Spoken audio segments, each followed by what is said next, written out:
All of you doctor Devendra Pal Saraswati Vidya Mandir inter college भिलारी की online कक्षाओं में आप सभी का स्वागत है। जैसा कि मैं बता रहा हूँ, यहाँ आज कक्षा 12 के अकाउंटेंसी के अंतर्गत जो चैप्टर हमारा पहले चल रहा है, जिसकी PDF और वीडियो मैंने आपको पहले भी उपलब्ध कराई है, उसी में आगे टॉपिक चल रहा है admission of a new partner में सारे सैद्धांतिक रूल्स उसके हो चुके हैं, सभी चीज़ मैं समझा चुका हूँ। आज बात आती है न्यूमेरिकल्स पर। तो एक ये न्यूमेरिकल्स कैसे किए जाते हैं इसके रूल्स मैं बता चुका हूँ। तो न्यूमेरिकल्स के लिए मैंने एक क्वेश्चन चूज़ किया है बुक से, जो कि रीडर्स चॉइस प्रकाशन विजय पाल सिंह राइटर हैं, उसकी बुक का 8वां क्वेश्चन ये मैंने चूज़ किया है। उसको मैं सोल्व कराऊंगा। ये क्वेश्चन मैं आपको PDF फाइल में भी उपलब्ध करा दूंगा। यदि वो बुक नहीं है तो आप इसको यहाँ देख सकते हैं, क्योंकि पूरा क्वेश्चन उतारना संभव नहीं था, इसलिए मैंने कुछ अंश उसका यहाँ बोर्ड पर उतारा है, बाकी मैं आपसे बुक में दिखाऊंगा। ठीक है, इसमें पढ़ते हैं। आ बा सा एक फर्म में साझेदार हैं, यानी आ और बा दो साझेदार थे।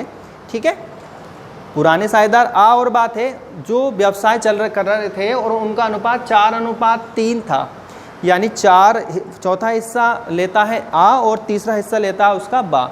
यदि 7 रुपये कमाए जाते हैं तो 4 रुपये ए को मिलेंगे और 3 रुपये बी को मिलेंगे। ये उनका चिट्ठा दिया है, जिसमें लेनदार दिए हैं, सामान्य संचिति दी है, और आ और बा ने कितनी पूंजी लगाई थी वो दी है।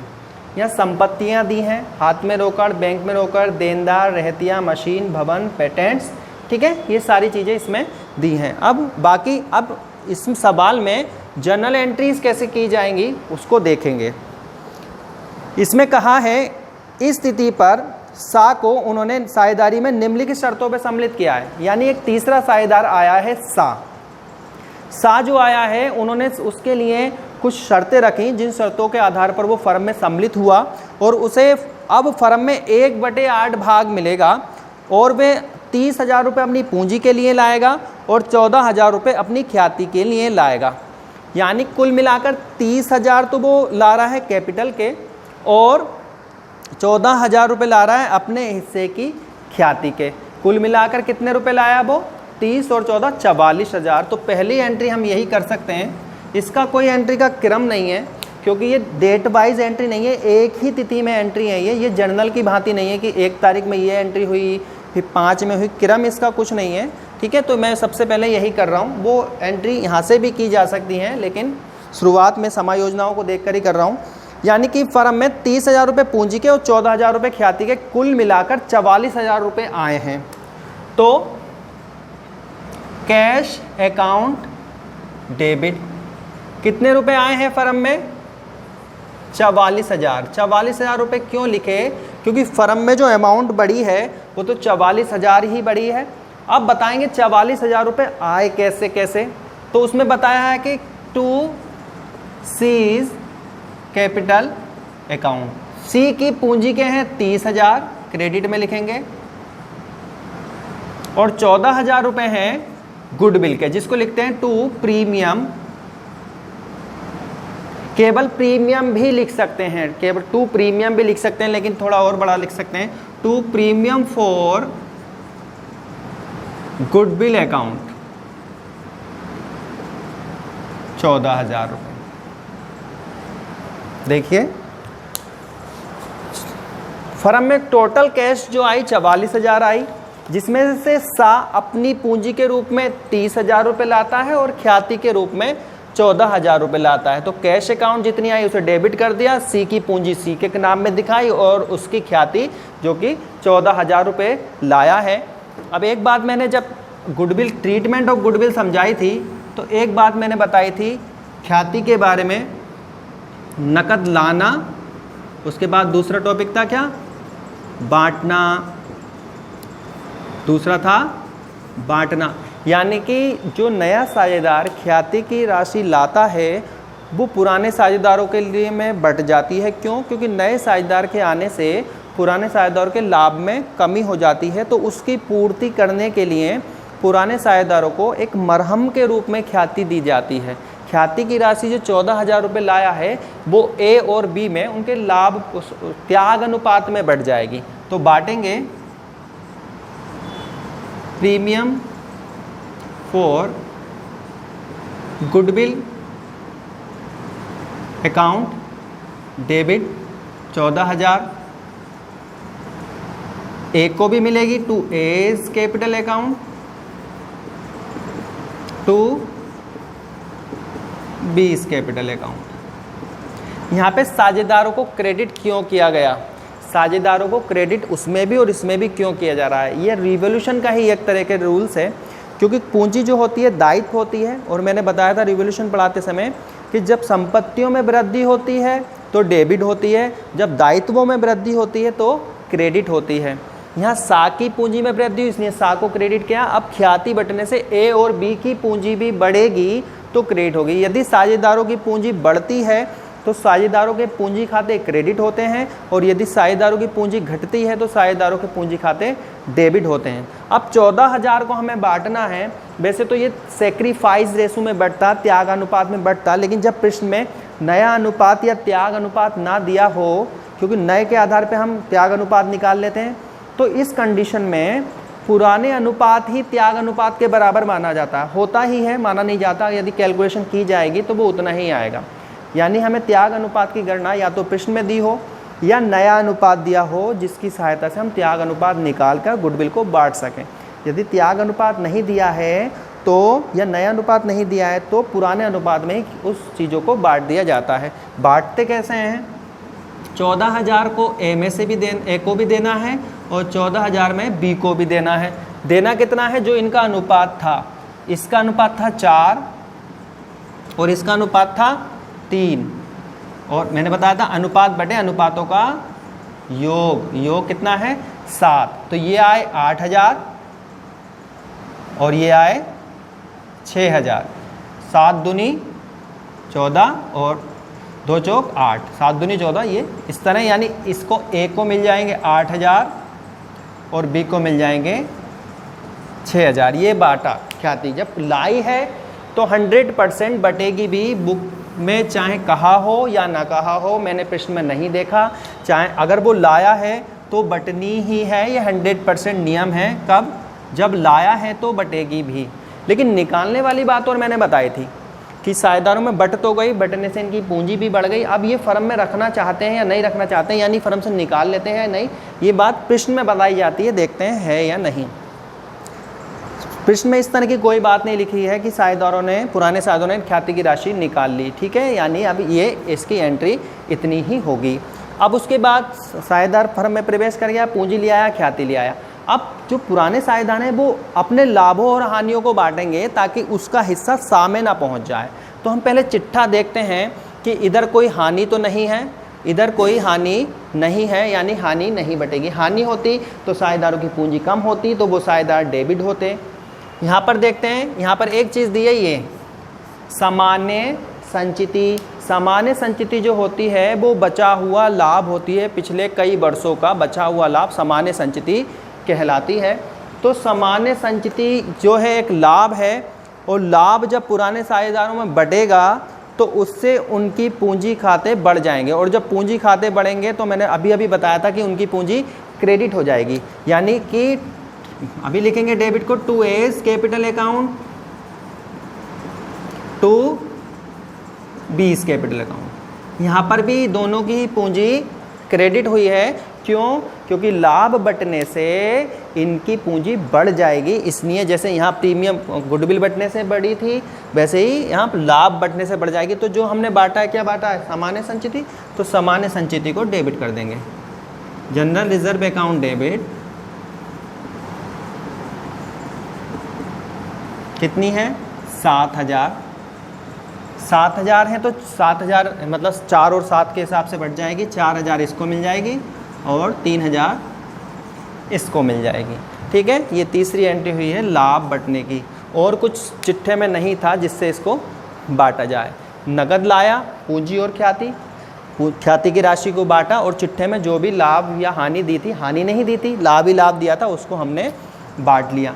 ये वो लाभ है जो चिट्ठे को देखने से स्पष्ट रूप से दिखाई दे रहा है, चिट्ठे को देखने से स्पष्ट रूप से दिखाई दे रहा है। कुछ लाभ या हानि ऐसे होते हैं जो चिट्ठे को देखने से पता नहीं चलते, यानी वो लाभ या हानि होते हैं संपत्तियों दायित्वों के मूल्य कम या ज़्यादा होने के कारण।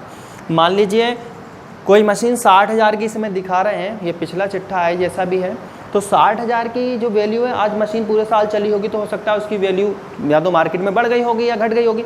तो वो हानि कहाँ है, वो लाभ कहाँ है, तो उसके लिए हम क्या बनाते हैं, रीवैल्यूएशन अकाउंट। तो रीवैल्यूएशन अकाउंट की अब जनरल एंट्रीज में करके दिखाऊंगा। इन 3 एंट्रियों के बाद रीवैल्यूएशन अकाउंट पर आएंगे, जिसमें उनका छुपा हुआ लाभ भी हमें प्रदर्शित हो जाएगा, जिससे वो लाभ ए या बी में बांटा जा सके। ठीक है, रीवैल्यूएशन अकाउंट की एंट्री मैंने इसके पहले रूल्स भी बता दिए थे, आप उसको एक बार वीडियो को और देखें, तब ये रीवैल्यूएशन अकाउंट की एंट्री आपकी थोड़ी बहुत और समझ में आएंगी। ऐसा नहीं कि आप इसी वीडियो को देखें और रीवैल्यूएशन अकाउंट समझने की कोशिश करें, उसके लिए आपको थोड़ी बहुत पिछली वीडियो या पिछले नोट्स देखने पड़ेंगे। अब मैं संपत्तियों दायित्वों के पुनर्मूल्यांकन की बात करूँगा जो बुक में लिखे हैं। वो कह रहे हैं कि भवन का मूल्यांकन 76,500 पर हो गया, यानी भवन आज 76,500 का हो गया। भवन था कितना, ये दे रखा 80,000, यानी भवन के 3,500 रुपये कम हो गए। जब संपत्तियां कम होती हैं तो डेबिट की जाती हैं या क्रेडिट की जाती हैं। मैंने पहले बताया जब संपत्तियां कम होती हैं तो क्रेडिट की जाती हैं। भवन का मूल्यांकन टू बिल्डिंग अकाउंट, इसके 3,500 रुपये कम हो गए क्रेडिट में। ठीक है, डेबिट किसे करते हैं, क्योंकि सारी कमी वृद्धि हम कौन से अकाउंट में करते हैं, रीवैल्यूएशन अकाउंट में। यदि ये बिल्डिंग का मूल्य कम होने से बिल्डिंग कम हो रही है, ठीक है, तो इसकी जो भी कम होने से क्रेडिट हो गई, ये कहाँ पहुँचेगी, रीवैल्यूएशन अकाउंट में। यानी revaluation account debit to building account. अभी इसमें 3,500 नहीं डालना है, हो सकता है और भी संपत्ति में कमी हो रही हो, सबको जोड़कर एक साथ ही लिखते हैं। आगे कहाँ है, मशीनरी का मूल्य 67,000 हो गया, 67। मशीन कितनी थी, 60 थी, बढ़ गया। तो हम अभी एंट्री कमी की कर रहे हैं, तो बढ़ने की एंट्री इसमें नहीं की जाएगी, उसके लिए अलग से एंट्री की जाएगी, यानी इसको छोड़ेंगे। आगे बताया अशोधन के लिए 700 रुपये का प्रावधान कीजिए, इससे देनदार कम हो जाते हैं। तो to provision for bad debts, 700 रुपये का प्रावधान कीजिए। ये भी देनदारों में कमी है, इसलिए क्रेडिट की गई है। पेटेंट अपलिखित किए जाएं, ये पेटेंट थे, वो कहना अपलिखित कर दो, ख़त्म कर दो, तो लिखेंगे टू पेटेंट्स। कितने हैं, 4200 के सारे ये ख़त्म हो जाएंगे। यहाँ पर संपत्तियों में 3 संपत्तियों में कमी हुई, बिल्डिंग में हुई, प्रोविजन डेटर्स में हुई और पेटेंट्स में हुई, यानी इनका टोटल अब जोड़ेंगे, कुल मिला के कमी पता चल जाएगी। तो ये आया 0 0 7 5 12 और 2 14 हासिल 1 और ये 8,400 की कुल क्या हुई है, संपत्तियों में कमी हुई है। ठीक है, ये हुई है कमी, ये चौथी एंट्री थी। अब कह रहे हैं वृद्धि की, उसमें कहा गया है कि मशीनरी का मूल्य 67,000 हो गया और मशीन थी 60,000, 7,000 बढ़ गए। जब संपत्तियों का मूल्य बढ़ते हैं तो उन संपत्तियों को डेबिट करते हैं, यानी कि machine account debit, machine account debit 7,000। और किसी संपत्ति में या दायित्व में कोई कमी वृद्धि नहीं है, तो ये 7 के 7,000 कहाँ पहुँच जाएंगे, रीवैल्यूएशन अकाउंट में। रीवैल्यूएशन अकाउंट में 7,000, ये क्या हुई, ये इसमें वृद्धि हुई है। केवल एक ही संपत्ति में वृद्धि और 3 संपत्तियों में कमी। अब यहाँ तो हुई है 8400 की कमी और यहाँ हुई है 7,000 रुपये की वृद्धि, यानी 8400, 8,400 रुपये का नुकसान और 7,000 रुपये का फ़ायदा।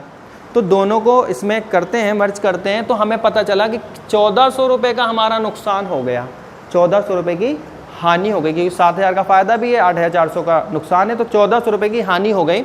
हानि होने से साझेदारों की पूंजी घटेगी या बढ़ेगी, हानि होने से साझेदारों की पूंजी घटेगी, यानी उन दोनों को अब डेबिट किया जाएगा। अभी लाभ बांटा था, ख्याति बांटी थी तो क्रेडिट किया था, अब हानि बढ़ रही है तो डेबिट होंगे। A's capital account debit, B's capital account debit. काय की हानि बांट रहे हैं, किस चीज की हानि थी, है रीवैल्यूएशन की, तो to revaluation account, to revaluation account. कितनी हानि थी, 1,400। या एक चीज़ ये भी देख सकते हैं, यहाँ क्रेडिट हो रहा है रिवोल्यूशन 7,000 से, यहाँ डेबिट हो रहा है रिवोल्यूशन 8,400, तो यानी कि इसमें कमी थी 1400, इसलिए मैंने एक बार 1400 से ये और कर दिया। अब इसको काय में बांटना है 4 और 7 में, तो ये हो गए 7 दूनी 14, 800 और 600। ये क्या थी? ये रिवोल्यूशन पे हानि की एंट्री थी। ठीक है, ये सारी की सारी जनरल एंट्री इसमें ये बताई गई कैसे, जैसे यहाँ हानि हुई है तो वो डेबिट हुए, लाभ होने पर क्रेडिट होते हैं। इसके बाद इसमें जनरल एंट्री और कुछ नहीं है, अकाउंट्स कैसे बनने हैं वो देखा जाएगा। तो इसमें कौन से अकाउंट्स बनते हैं? सबसे पहले रिवोल्यूशन अकाउंट बनता है, जो हमने जनरल एंट्रीज की है उसी के आधार पर रिवोल्यूशन बनाते हैं, या कभी कभी जनरल एंट्री नहीं करते, डायरेक्ट खाते बनाते हैं, तो वो कैसे बनाते हैं देखते हैं इसमें। रिवोल्यूशन अकाउंट,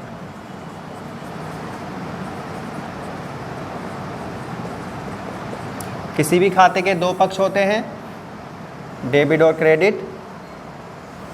अभी हमने संपत्तियों की कमी वृद्धि को जनरल एंट्री के माध्यम से समझा था, अब हम इसको अकाउंट्स के माध्यम से समझेंगे। Particular amount, particular amount, particular amount, particular और अमाउंट। ये हमारा डेबिट पक्ष होता है इस खाते के लिए, और ये हमारा क्रेडिट पक्ष होता है। जो जो संपत्तियां कमी हुई हैं वो डेबिट पक्ष में लिखी जाएंगी, क्योंकि इधर सारी टू वाली आती हैं, इधर बाई वाली आती हैं।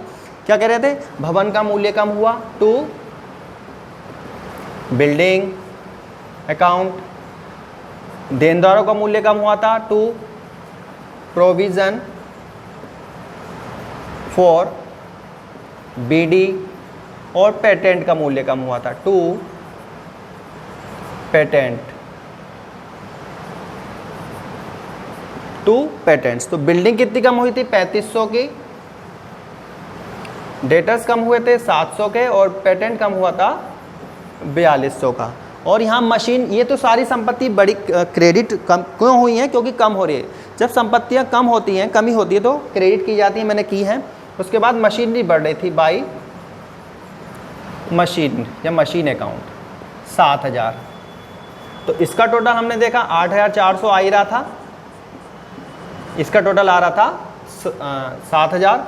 तो यहाँ पर लॉस होगा बाई, ऐसे भी लिख सकते हैं, बाई लॉस ट्रांसफर टू, या direct by S capital by बीस कैपिटल भी कर सकते हैं। इससे तो थोड़ा पता चल जाता है लॉस हुआ इसलिए लिखा, नहीं तो डायरेक्ट आप बाई एस के और बाई बीस भी लिख सकते हैं। By loss transfer to A's capital account और बीस कैपिटल अकाउंट। इसको हुआ था 800 का और इसको हुआ था 600 का, टोटल मिला के 1400, और ये खाता होता है यहाँ समाप्त। ठीक है, ये बता रिवोल्यूशन अकाउंट। इसके बाद बनते हैं पार्टनर्स कैपिटल अकाउंट। रिवोल्यूशन के बाद अब यहाँ दूसरा अकाउंट पार्टनर्स कैपिटल अकाउंट बनेगा, यानी इसमें थोड़ा समझना है। पार्टनर्स कैपिटल, अब हम पार्टनर्स की पूंजी का हिसाब लगा रहे हैं। इसमें यह हिसाब लगाया जाता है कि उनकी पूंजी कितनी बढ़ी और कितनी घटी, और आज नई पूंजी क्या है। तो मैं थोड़ा एक हिंट्स देता हूँ। यदि उनकी पूंजी में कमी होती है किसी मद से तो वो यहाँ लिख दीजिए, और किसी मद से यदि उनकी वृद्धि होती है तो उस मद को यहाँ लिख दीजिए। ठीक है, तो कैसे बनता है? सबसे पहले किसी भी कोई भी खाता बनाओ तो सबसे पहले क्या आता है? उसका ओपनिंग बैलेंस। ठीक है, ओपनिंग बैलेंस, ये डेबिट पक्ष है, ये क्रेडिट पक्ष है। संपत्तियों के डेबिट बैलेंस होते हैं और दायित्वों के क्रेडिट बैलेंस होते हैं। तो क्रेडिट बैलेंस आ और बा का दिया है 1, 20 और 80। तो सबसे पहले मैं इसे ही लिखूँगा, बाई बैलेंस BD 1,20,000 और 80,000। सी का अभी कुछ नहीं है, लेकिन सी लाया है, कितने लाया था? 30,000 बाई कैश अकाउंट। सी लाया है तो सी के खाते में ही पड़ेंगे 30,000। हमने क्या बांटा था? जनरल रिजर्व बांटा था दोनों साझेदारों में, तो इससे उनकी पूंजी बढ़ी थी, इसलिए लिखा जाएगा बाई जनरल रिजर्व। कितना बांटा था? 7,000 है तो 4,000 तो इसको दिया तो मिला था, और 3,000 इसको मिला था, इसको कुछ चीज़ नहीं मिलेगी। ठीक है, उसके बाद ये जो गुडविल लाया था 14,000 रुपये, वो हमने बांटी थी, जिससे पूंजी पड़ी थी बाई प्रीमियम फॉर गुडविल। कितनी? हाँ, 14,000 लाया था, 8,000 इसको मिली थी और 6,000 इसके हिस्से में आई थी। कैश आ गई, जनरल रिजर्व आ गया और गुडविल आ गई। अब बढ़ने वाली कोई चीज़ नहीं है, लेकिन रिवोल्यूशन पे क्या हुआ था, लॉस टू रिवैल्यूएशन अकाउंट। 800 इसे मिले थे और 600 इसे मिले थे, 1400 का लॉस हुआ। अब देखो लॉस होने से क्या था, ये रिवोल्यूशन पे क्या था, लॉस था, और यहाँ क्या थे, ये प्रॉफिट्स थे।